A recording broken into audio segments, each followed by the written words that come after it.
When you hear them saying these types of things, I mean, I think it makes it pretty clear that they're prepping the people, whoever's coming into this information, they're prepping the minds that, hey, this is about to happen. New financial system is about to happen. Private sector is going to lead the way. Now, I got two major things today. Two major. We're going to get through this one first. Then the other one, make sure you're in that members only section. Hey, that's all I could tell you. Because that next video, I'm telling you, I'm about to show you something. But let's get to this right here. This begins with the Treasury Department. It doesn't get more serious than that. The Treasury Department is pushing for frameworks and international standards for cross-border transactions. Because if those foundations are not in place, risks abound. But wait, it continues. Listen. And with those frameworks in place, it is who? The private sector. Who?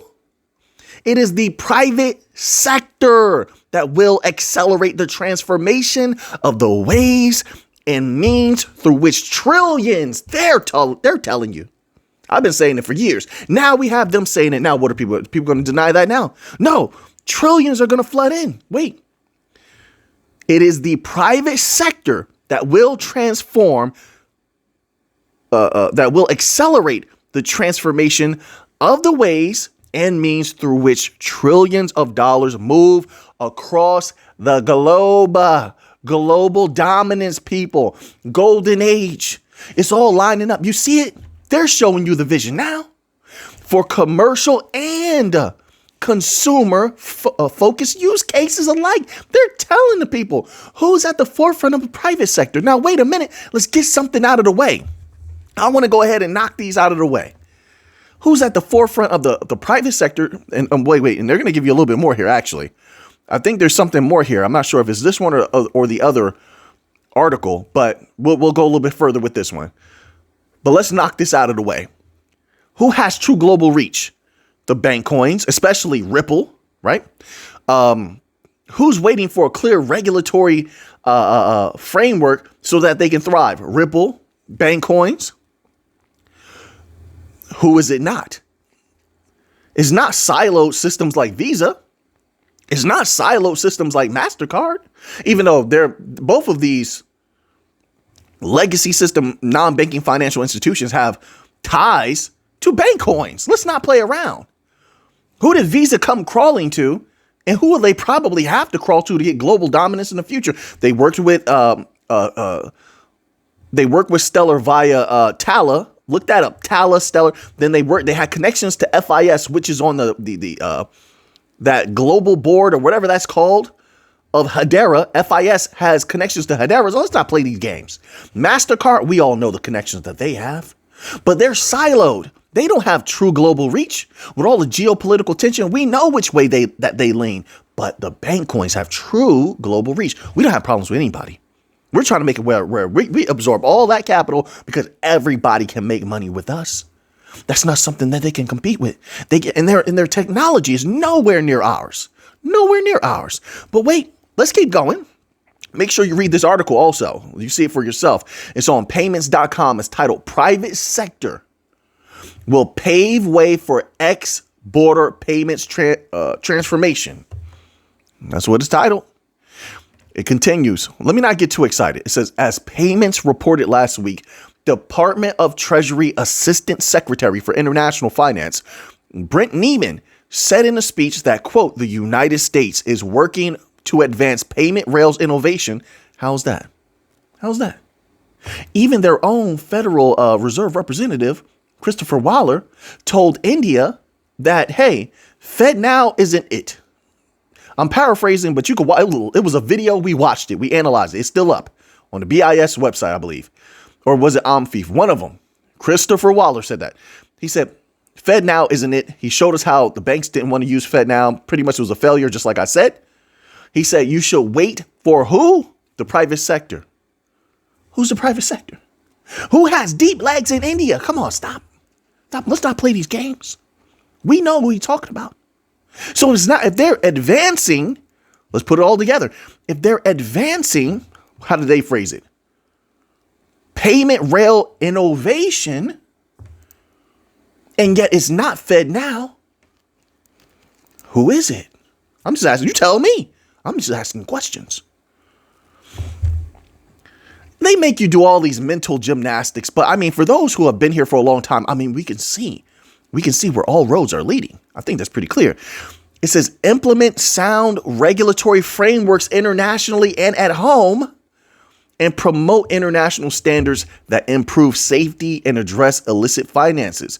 Wait, if the United States is working to advance payment rail innovation, right, and implement sound regulatory frameworks internationally and at home, and that's what's going to push everything forward, once again, I want to say this. What is it that's waiting on clear regulatory frameworks in order for it to thrive? Because most certainly is not the legacy system. So who would that be? I don't know. There's a little company been fighting regulators for a long time. A little company that is said to have a whole lot of banks on standby. That's what they say. I mean, not financial advice. You make up your own mind. But that's what they say. A little company that has global reach. Right. I mean, they're telling the people. I'm just saying. Look, is there a guarantee? Of course, there's not a guarantee in anything in life. Nothing. Everything's a risk. We don't know what the heck's going to happen. We step out our front door. So is it guaranteed? No. But this is where everything is pointing. This is direction. A utility run that's unbelievable. A golden age for utility cryptos. Finally, crypto gets to do what it was designed to do. It's been doing well price-wise right now. We were in a bloody bear market for a long time. But right now it's looking good. But don't let that fool you. We haven't even done what we're designed to do yet. Utility coins, new financial system is a global power. We haven't gotten there yet. We're designed to move trillions of dollars, bank money. We haven't gotten there yet. We're designed to change the B2B system. We haven't gotten there yet. That's trillions of dollars. We're designed and desire to move trillions of real world tokenized assets. We haven't gotten there yet. So then what does that mean? You add all of that up. If that is to come, if that indeed comes, that means that pockets will be exploding. That's a lot of money. I don't know about you, but I'm here to make some money. This is what research leads us to. Researchers are always going to be on top. I'm telling you, there's all different types of researchers, but we're looking at things. We're asking questions. We look at the negative. We look at the positive, and we're trying to figure things out based on real information. No two eyes see alike. So what you see and what I see might be different. And that's fine. And that's great. Because then I can get information from you and you give information to me. And then maybe we get a little bit clearer of a picture. If there's any more clear of a picture that can be seen. But right now, they're telling. We cannot pass up these moments of absorbing this information because they don't always give it, do they? No, they don't. No, they don't. There was something else in this article. Some of you other people, you may read this. And you'll probably see what I'm talking about in this article. But right now, I got to move on. All right. Once again, you want to get in that members only section. I'm telling you right now, because the next one, I didn't just find this one today. They're telling today. We're going to get to that in a moment. Don't worry about it either today or tomorrow morning. Sometime tomorrow. I'm going to release that members only video. But now let's move on here. Wait, because there's more big things happening. Look at this. Why the rush? Why is everything happening so fast? Right. Ripple's stablecoin RLUSD, the doorway for a lot of those, no disrespect, very ignorant legacy system entities. I mean, no disrespect, but I'm just calling it how I see it. It makes it easy for them to come into crypto and bring all of their money and assets with them. Right. So Ripple stablecoin RLUSD, I like to call it the doorway, expected to launch on December 4th with NYDFS approval. All the barriers seem to be getting removed. Why would that be? Is it possible?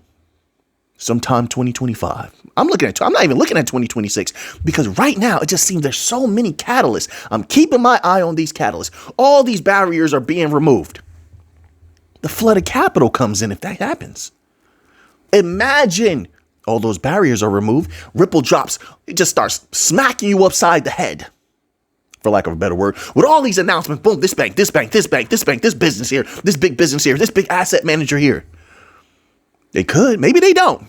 I'm thinking very positively. I know there's a lot of people that don't think that way. So maybe it doesn't happen that way. But what if it does? Right? What if it does? Barriers removed, big announcements. Boom. Beautiful XRP price at that time, right? Everything else will go up also. XRP goes up, XLM follows, right? All the other bank coins, similar use cases. Now they see the coast is clear. They can peep up now. Stop being afraid because the regulatory coast is clear. And all those other bank coin companies start releasing partnerships and announcements that they were holding on to. What happens to them if they do that? Once again, maybe that doesn't happen. I'm just playing with ideas. Same way I hear you out, you hear me out. Playing with ideas. We're brainstorming here. That's what we do. That's a sign of brilliance to brainstorm, to think, to play with ideas, ask questions. All right, so now back to this here. It says, in October, Ripple partnered with the top exchanges, including Bitstamp, MoonPay, and CoinMania. Oh, that sweet, sweet MENA region. That sounded a little bit weird. You know what I'm talking about. I mean, there's a lot of money in the MENA region, right? To offer RLUSD. Ripple Labs, a new stable coin. Ripple USD is set to receive approval from the New York Department of Financial Services, NYDFS, and may be ready for launch by December 4th. This is coming from a Fox Business reported, citing people familiar with the matter. Really, who? Give me some names. Once Ripple Labs receives the approval, it will be able to legally offer RLUSD, an over-collateralized dollar-pegged stablecoin. You know what's funny? It's interesting. Sorry, I almost choked off my saliva. Happens sometimes. It's funny because I get tired of reading things that are coming from X, right? But then I'm very tired of these legacy system news entities. I am. So it's like, if I had to pick, I'm like, I don't know. I like independent reporters. That's what I'll say. I like independent reporters. That's the most I can say. I'm just tired of everything that's the status quo, the standard. I'm just tired of all of that stuff, you know. I'm ready for a new world overall, you know. Something refreshing. Let's go to Bitcoin. Let's get a little Bitcoin in here. Yeah, because time is ticking on the video. Don't want to make it too long. Bitcoin. People have no idea. It's so funny. Now all of a sudden, everybody made all this money. Now I'm starting to sleep on Bitcoin a little bit. Big mistake right now. Big mistake. That Bitcoin is cool. Not like chart wise, but it's like a spring. Like all the catalysts are just weighing down on it and it's ready to boom at some point. I think towards the end of 2025. I think. Because by then, I think that's enough time for all those other businesses to get in. I do. I think that's enough time for to have some healthy dips, healthy corrections. I do. I think they'll buy those dips. And yeah, it can. And I mean, there's so many things happening in Bitcoin. You hear what the Cardano guy is saying about Bitcoin. Anyway, this article is titled, Bitcoin is flying high. Oh, yeah. These countries are considering a national reserve. All right, so it sounds like they're about to hit everyone with some factual information about this whole national reserve thing. It says, as Bitcoin makes a run towards $100,000. I don't know what it is right now, folks. You tell me, what's the price of Bitcoin right now? It says some countries are, I was busy before this. I did not have time to look at the charts right now, the last few hours. Some countries are mulling a strategic national stockpile of the leading cryptocurrency. Some countries are mulling a national Bitcoin reserve amid historic market run-up that has pushed the world's largest cryptocurrency to new heights in recent weeks. So, of course, they touch on the United States a little bit. We'll see what happens with that. They talk about the government officials in Brazil have also put forth legislation to realize the possibility of Bitcoin being a reserve asset. This is what they say. Make sure you do your own research. You don't have to believe article writers and such, but you do your own research. You find multiples of sources saying the same thing that are reputable. Then it's possibly true. Then it says El Salvador led the charge on this front, making Bitcoin legal tender while gradually amassing Bitcoin for its own reserve starting in 2021. All right, what else? Let's see. Then they go back into the United States a little bit. Brazil more. Oh, okay. So what they do is they go into depth here. Poland. I did not know that. Poland. You guys didn't tell me that. Polish presidential candidate Sławomir Mencen has advocated for the creation of a strategic Bitcoin reserve, as well as for the passing of crypto-friendly laws and regulations in Poland. All right. What else? They have any more? Russia? Okay, they got Russia on here. What else? What else do you have? That's it? Yeah, it was a pretty good article. Not bad at all. Not bad at all. So we'll see. If those countries actually do that, it's going to lead to more countries exploring that particular avenue, of utilization of Bitcoin. Now let's move on here. We got more Bitcoin news. Don't worry. I have your back. I'm going to give you this good information. All right. So now this article is titled Bitcoin Dominance Hints at Altcoin Season. Yeah, a little bit of altcoin season. I think everything's going to continue to rise. I don't see Bitcoin stopping its upward trajectory for quite some time. I just don't. Anyway, it says, but I think everything will continue to go up just for a little while. I'm not saying forever. This is not a forever type thing. I'm not saying that. And there will be dips and corrections. I want to keep reiterating that. There will be dips and corrections. But I just don't see that upward trajectory stopping as of now. I don't. It says analysts are expecting Ether and altcoins like XRP to stage a significant rally leading into, certain political events in the United States, which will also be the last day of SEC Chair Gensler. Good riddance. See ya. So long. Bye-bye. Bitcoin. We won. We win. How's it feel to be a winner? We won. We went through a hard time. Oh, he made it hard for us for years. Gave us a hard time. We won. We stayed in the fight. We kept throwing punches. We kept going for the takedown, the double leg. And those of us who believe we stood our ground firm and we defeated the enemy.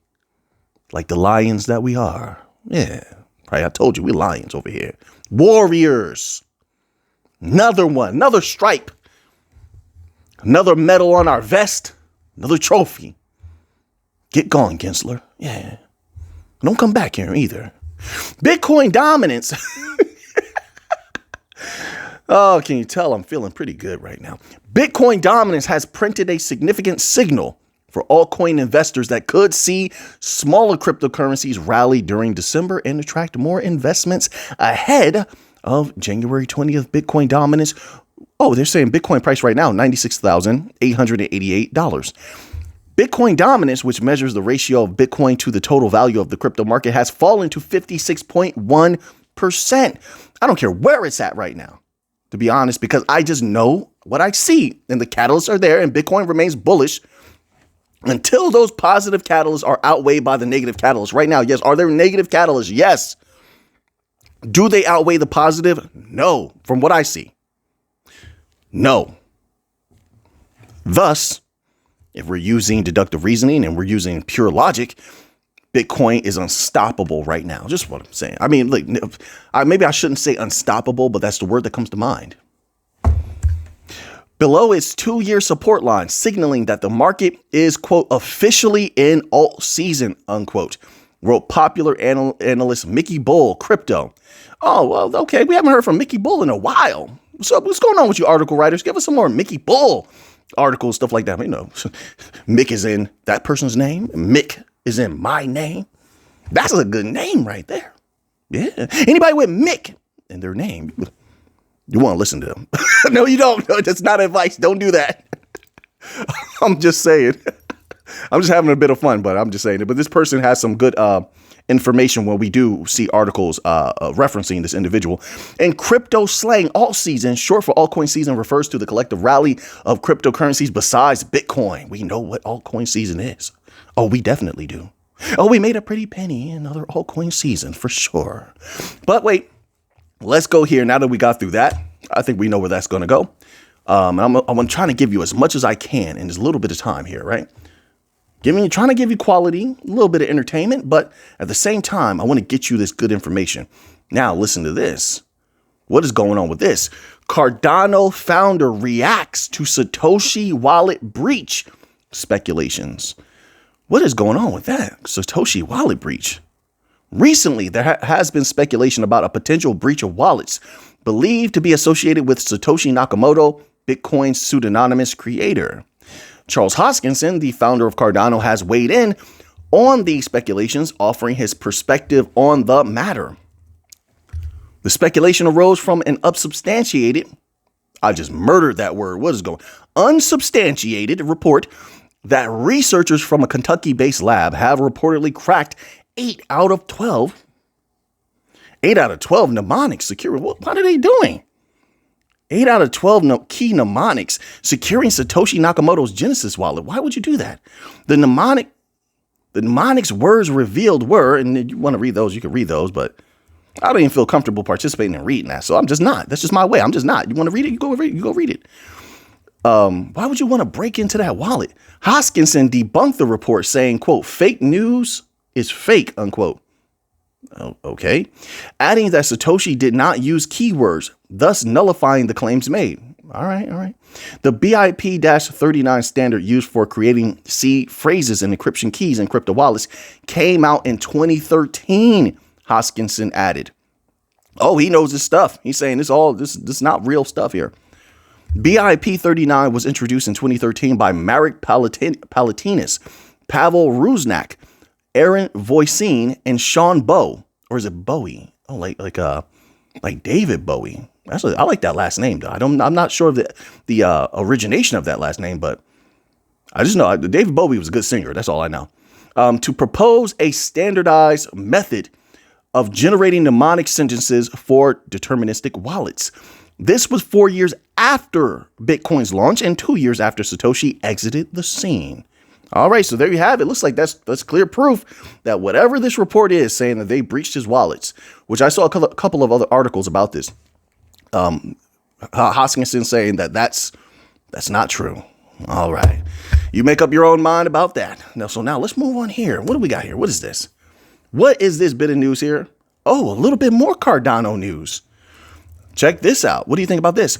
Market expert Lark Davis says Cardano is going to $10 this cycle. You believe Cardano can make it to $10? You think that? You tell me. It says an analyst has insisted that the 213% Cardano monthly surge is only a glimpse, just a wee glimpse of his ultimate price target for the 9th largest cryptocurrency by market cap. Cardano has been one of the best performing high caliber assets. The asset has pulled an over twofold monthly gain, with its market cap closing down on eighth placed USDC. We'll see what's going to happen with USDC also. Is it Coinbase is supposed to be removing USDC rewards in Europe because of MiCA or something like that? At least that's what the articles say. We'll see what actually happens. In a recent commentary, he asserted that the Ethereum, quote unquote, Ethereum killer would attain $10 this bull cycle. I just know Cardano is bullish. That's all I know. I don't have a price in mind at all. I just know it can go higher from here. It's very explosive. They have a supportive community. They have a lot of bullish projects going on. So I have it in that bullish category. Not financial advice, but that's my thoughts. Davis insists it is not too late to stack Cardano, despite the recent price upsurge. He made this claim on the basis that the altcoin has further unprecedented price territories to conquer in the ongoing bull cycle. All right, I have no idea how long this video is now. So let's get here. We're going to close this video out here today with this little bit of information. Look at this. I'm telling you, these banks are in trouble. They're swaying in the wind. We will see what happens these upcoming years. We'll see. But it looked like the dominoes already began falling about a month or two ago when they had some bank problems. So, we covered that article about that other bank, or it was a bank or two had some problems. We will see, folks. This article is titled $89,670,000,000 in increasingly risky loans flagged at JP Morgan Chase. They're always in trouble. It's so crazy to me. They're always in trouble, but they behave as though they are the most intelligent and above board and safe authority figure, and they're gonna tell you what to do. And yeah, you look at JP Morgan Chase and it's like, what are you doing? Are you guys okay over there? Holy smokes, you get in trouble more than a wild child. Unbelievable. Anyway, just my humble opinion. You could disagree. Just my humble opinion. And I mean no disrespect. This is at JP Morgan Chase, Wells Fargo, and Bank of America. Stay out of trouble, Bank of America. You're one of the XRP. You like XRP? I want you to use XRP. I want to take your money, to be fair. I'm here to take your money, Bank of America. Stay out of trouble so I can do that. All right? Stay out of trouble. Bank of America. It says here, America's biggest banks are reporting a rapid increase in the number of substandard, doubtful, and potentially loss-making loans on their balance sheets, according to a new report. The amount of money tied up in criticized loans, which show emerging signs of risk and weakness that could lead to defaults, just reached its highest level since 2020, reports S&P Global. So this is serious business. JP Morgan Chase has witnessed the largest year-over-year increase, with the number of criticized loans at the firm jumping 26.3%, reaching $26.01 billion at the end of Q3. Meanwhile, Wells Fargo has recorded 17.9% year-on-year increase in criticized loans at $37.6 billion, while Bank of America recorded 15.2% year-on-year increase at $26 billion. So now that you have that information, what are you going to do with it? I know what I'm going to do with it. So until next time, everybody, let's get to the money.